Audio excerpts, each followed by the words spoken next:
fanaanad muddo badan fanka ku jirtay waxaana ahayd dadkii aasaasay kooxda la yiraahdo xidigaha geeska si fiican iyagoo aan xidiga jirin number 1 ka soo bilaabay ee iminka magaca xidigaha dadkii u soo dagaalamay macnaha soo aasaasay waxa jirtay dad kooxdii ka baxday tabaca badan iyo xoog badan oo kaaga baxay maxaa keenay in ka baxay waxa keenay wallahi waxa badan baan isku afkaran waay muddada wax badan waxa jirtay aan adkaysanay oo aan islaha oo qushi danta kooxda ka muhiimsan anoo la xajaalada kooxda eegaya ba waxaan arkay in haddana wax alla sida waxaan anigu aan u wado iyo waxaan anigu qalbiga ugu hayo inaan layba arigo waxay arkeen bacadu waxaan arkay dadkii igu wada foogan baaniga mid alla mid waxna dhexmarina ma jirto ha u darnaadna labada nin ee aan ku sheegay kole qoraalkayga Facebook waxa Xasan Saleebaan Dhuxul iyo Labsa iyo ninka Axmed Weli misigshaanka miisiga suma iyo abad musishanku isagu cuna qabateen sideeda ah ayuu barakshan u saaray oo ay kamid tahay heesahayga u haysta up to now waa 2017 bishii 2 sanadkii dhaafay sanadkan 2017 bishii 2 uu ii tumay sanadkaas heesuu tumay ilaa up to now haysta bal maxaa ku dhacay kun heesood soo saaray hadaan ku joogsi ahayn fanaanka sidiisaba waxa inta badan baraksharka saaro horta qof qarsoomay sameeyay fanaanad maanta magaceedu adduunka laga yaqaananayo laakiin waxa aan u sheegaya bulshada ma qurux badna marka aad aragtay culayska noocaas wala iskaga tagaa la qofkii isku kalsoonay wadadu mari kara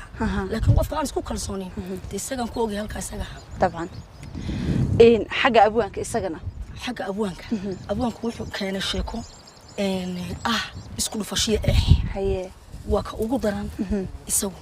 وحن كوري إسبيضي مقرانسا إنو ديماشي أود هايستو لكن أنا فانكيغا أود إيدا طبعا يقعد كيغا طبعا سمد قران marka abwaanku wax kala muu keenin wuxuu keenay in uu fanaaniintii isku kaayo dhufto oo isku kaayo garaaco uu doonay inay dhibaato ka timaado dil iyo magaranaysa dad aan wax soo wada cunaynay oo walaal ahayn marka waxaan tusay anigu marka aan ka tagay kooxda diiwaankan ayaa asaasay dunida waa la iga garanay laakiin waxaan tusay inaan anigu kaliga is wadi karo oo aan hadan doono iyaga iyo qaar kale oo kala baa aan sameyn karo qaar iyaga lamid aan abuuri karo taana awoodeeda waan leeyahay sax samad garan marka abwaanka iyo musishankaba labadaba ana u daayay meesha bal halka ay gaarsiiyaan oo ku farxaysaa aan ku rabin ma jirto magaalada kale ma lasan ni walaba ninka jeceshay kii ku rabo iska raac duunka cidaan adrab ma jirto dadku way soo wadaan caadiya wana la soo diiday qof u baahan samaha tsara ku yal hadii mid bagees u baxo